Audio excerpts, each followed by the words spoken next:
L'élevage de la volaille. L'élevage de la volaille joue un rôle clé dans la lutte contre la pauvreté en milieu rural. Pourtant, la plupart des guides se concentrent sur les systèmes industriels, loin des réalités villageoises. Cette formation, conçue pour les agents techniques et les petits éleveurs, propose des solutions simples et adaptées pour améliorer les élevages traditionnels de 5 à 50 volailles en utilisant les ressources locales. Il aborde le logement, l'alimentation, l'hygiène et la gestion des maladies, avec un objectif: rendre l'agriculture plus efficace et accessible dans les villages. Alors bonjour et bienvenue dans cette formation sur l'élevage des poulets locaux améliorés. Aujourd'hui, nous allons apprendre ensemble comment élever les poulets locaux améliorés, et cette formation sera structurée en 4 parties: le logement, l'habitat, le nettoyage, la désinfection du poulailler et soins des animaux, l'alimentation, et enfin nous allons terminer par la gestion de la reproduction et des effectifs. Le logement et l'habitat. Augmenter le rendement de l'élevage tout en gardant l'authenticité du goût. Les mérites d'un poulailler amélioré. Protéger les animaux contre les intempéries, vent, pluie, soleil. Éviter l'entrée des agents pathogènes et des prédateurs. Diminuer les pertes de jeunes entre 0 et 3 mois. Permettre de contrôler les effectifs. Facilite le travail humain et rend notamment possible le ramassage et le stockage du fumier. Choix de l'emplacement. Endroit calme et sec, de préférence sous les arbres, afin de limiter les effets de la chaleur. Orienté contre les vents. Les bâtiments et matériaux de construction. Séparer le logement des adultes et celui des jeunes, 0 à 3 mois, dans la mesure du possible. Construire une poussinière à côté du poulailler principal. Optimiser l'utilisation des matériaux locaux. Murs en terre battue et crépis à l'intérieur et à l'extérieur. Toiture en paille ou autre matière végétale disponible sur place. Aménager une clôture en grillage aux matériaux locaux. Aménagement du local. Le sol. Il doit être dur, damé et recouvert d'une litière. Balles de riz, écorce d'arachide, copeaux de bois. Les nids. Ils doivent être décalés par rapport à la porte d'entrée et contre le jour afin de procurer une bonne ambiance aux couveuses. Il faut prévoir un nid par poule adulte. La forme et la disposition des nids sont variables. Dimensions à respecter. Largeur 30 cm, longueur 30 cm et profondeur 40 cm, ouverture 25 cm. Tapisser les nids d'une litière. Les bacs de poudrage. De même dimension que le nid, il doit contenir de la cendre et du produit antiparasitaire disposé à l'extérieur en saison sèche et à l'intérieur en saison de pluie. Les mangeoires. Ils sont fabriqués en matériaux locaux, bois ou matériaux de récupération. Les abreuvoirs. De type siphoïde ou de fabrication locale, ils doivent être placés de préférence à l'extérieur du poulailler à l'ombre. Il faut changer l'eau tous les jours ou 2 fois par jour. Les perchoirs, de forme obligatoirement rectangulaire et en bois. Ils sont placés à l'intérieur du poulailler. Ils ont une longueur de 1 mètre pour 10 poules et sont situés à 90 cm du sol. Les normes de poulailler améliorées en agriculture villageoise. Surface pour 100 sujets adultes 10 mètres carrés entre 5 et 8 semaines. 15 à 20 mètres carrés dès la 9e semaine. Pour les poussins, 5 mètres carrés entre 0 et 4 semaines. Les mangeoires. Pour 100 sujets adultes, 6 mangeoires de 15 cm de longueur. Pour les poussins, utilisez simplement les mangeoires plateaux dès les 2 premières semaines. Les abreuvoirs. Pour 100 sujets adultes, 6 abreuvoirs de 5 litres. Les poussins, utilisez les abreuvoirs d'1 litre entre 0 et 4 semaines. Les nids adultes, un nid pour 3 pondeuses. Perchoir adulte, longueur de 1 mètre pour 10 animaux. Section rectangulaire 2 cm x 4 cm. Un poulailler bien construit est placé à l'ombre. Il a un toit haut et des fenêtres clôturées qui permettent la ventilation. La porte est située direction nord pour éviter le soleil direct. La porte est suffisamment grande pour qu'un adulte rentre régulièrement pour y faire le nettoyage. Évitez d'utiliser de trop grands ou trop petits bâtons comme perchoir. Les bâtons doivent correspondre à la taille des pattes de l'oiseau.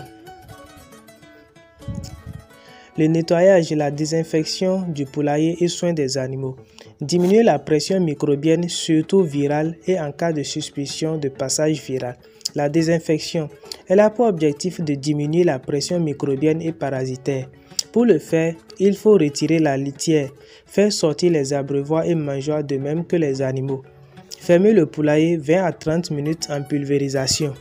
Produits à utiliser. Les vircons, les virunettes, les virocides à la dilution de 1-200 de travail.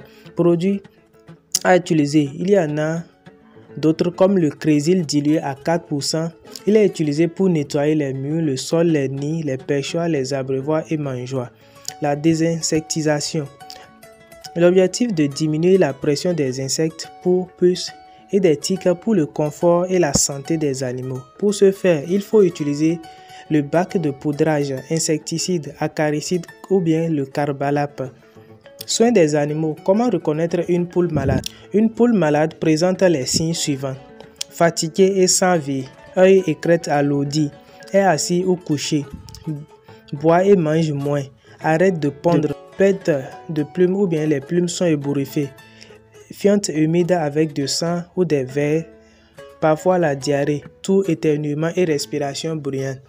Voici les signes d'une poule en bonne santé. Alerte et à l'affût. Œil et crête vifs.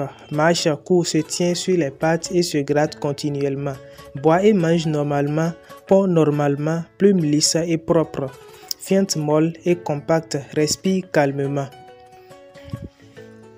Les types de maladies et les traitements possibles. Nous avons les maladies virales. Les maladies virales ne peuvent pas être traitées mais peuvent être empêchées ou contrôlées si les animaux sont vaccinés avant que la maladie n'apparaisse dans le troupeau. Si la maladie est présente dans le troupeau, les vaccinations peuvent augmenter la sévérité de la maladie et tuer les oiseaux en dernier lieu. On a les maladies bactériennes. De nombreuses maladies bactériennes peuvent être traitées avec l'aide des antibiotiques. Il est important de donner un diagnostic de la maladie afin de choisir les bons antibiotiques. Les maladies parasitaires. La plupart des maladies parasitaires peuvent être traitées avec des médicaments traditionnels ou conventionnels, les antihelminthiques. Les maladies fongiques. Les maladies fongiques peuvent être traitées avec des antibiotiques. On a les maladies nutritionnelles, c'est-à-dire les désordres nutritionnels. Ou bien les carences. Les maladies ou les carences nutritionnelles sont causées par une mauvaise composition alimentaire. Selon la maladie, elle peut être empêchée par un mélange correct de nourriture ou en donnant accès à diverses matières alimentaires de l'environnement comme herbes vertes et bousses de vaches fraîches. Les maladies les plus fréquentes et leur mode de gestion. On a la maladie de Newcastle.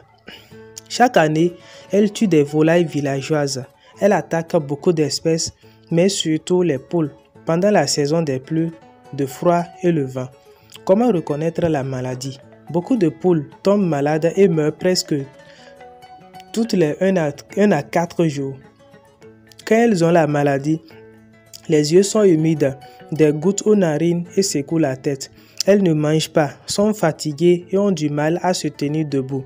Le cou est tordu, elles ont la diarrhée verte ou noire. Le bec est ouvert et la respiration difficile et bruyante, les ailes tombantes. Les modes de propagation. Par le vent qui transporte les microbes avec la poussière. Par des commerçants qui transportent des volailles malades au marché. Par achat ou don de volailles malades. Les oiseaux sauvages qui ne font pas la maladie mais qui sont des porteurs sains. Pour lutter contre la maladie, il n'y a pas de traitement pour guérir. Il faut prévenir. Pour cela, vacciner les volailles en bonne santé avant les vents. Isoler les volailles une fois reçues en cadeau ou achetées pendant au moins une semaine au moins. Détruire les volailles mortes en les enterrant profondément ou mieux en les brûlant de même que les plumes, le sang ou tous les autres déchets de poules abattues. La grippe aviaire. Comment reconnaître la maladie? Elle se reconnaît par une forte maladie brutale, une diminution de l'appétit, une réduction de la pente. Elle se manifeste aussi par l'anorexie, la prostration, un œdème, une congestion de la crête et des babillons. Une respiration difficile, une diarrhée blanchâtre, éventuellement hémorragique, une incoordination motrice, une paralysie des ailes, un torticolis. Le mode de transmission.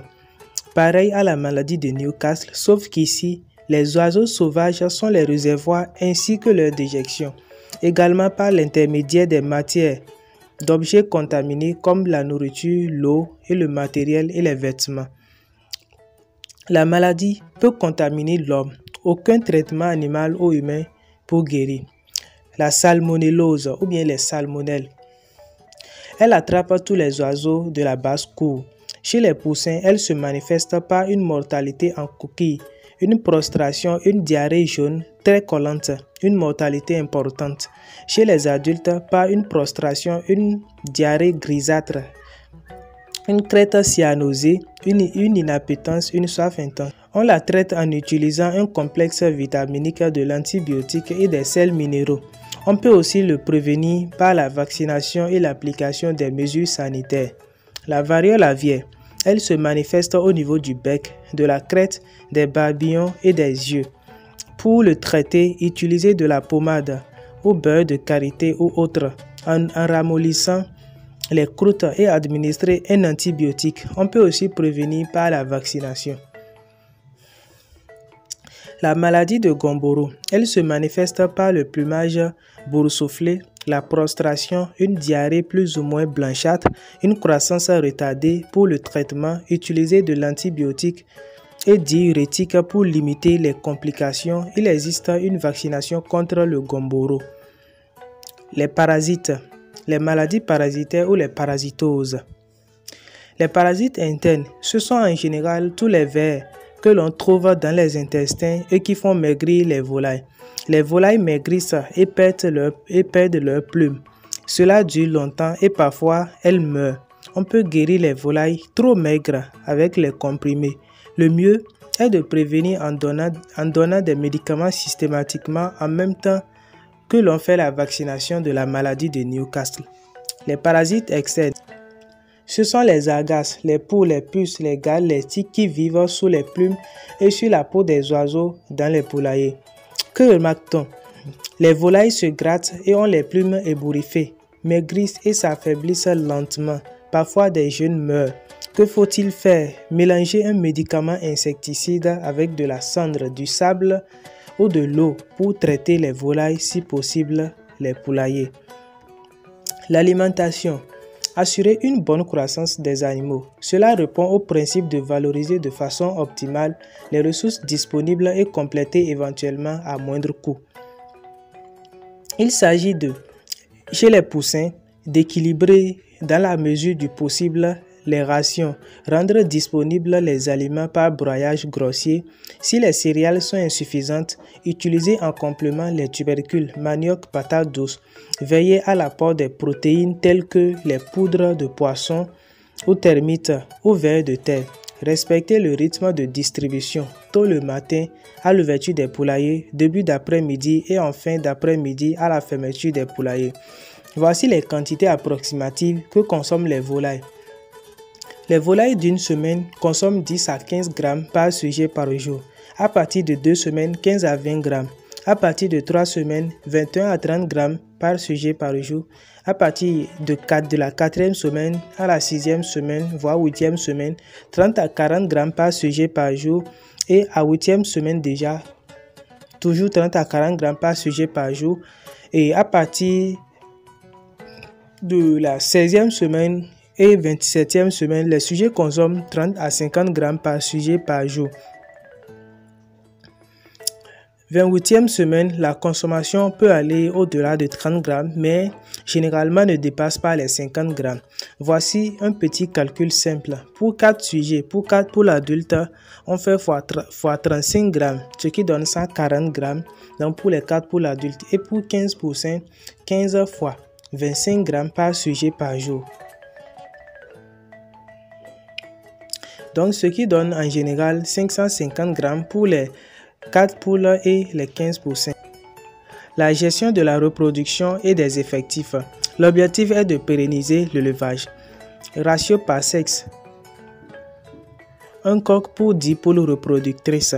Âge minimum ou bien âge maximum des animaux. Procéder à une réforme des animaux chaque 3 ans. Origine des coqs, se procurer des coqs en provenance d'autres élevages pour éviter la consanguinité. Alors chers abonnés, j'espère que vous avez aimé notre formation sur comment élever les poulets locaux améliorés. Si oui, alors n'hésitez pas à vous abonner pour des contenus qui sont déjà passés et pour des contenus beaucoup plus intéressants comme celle-ci.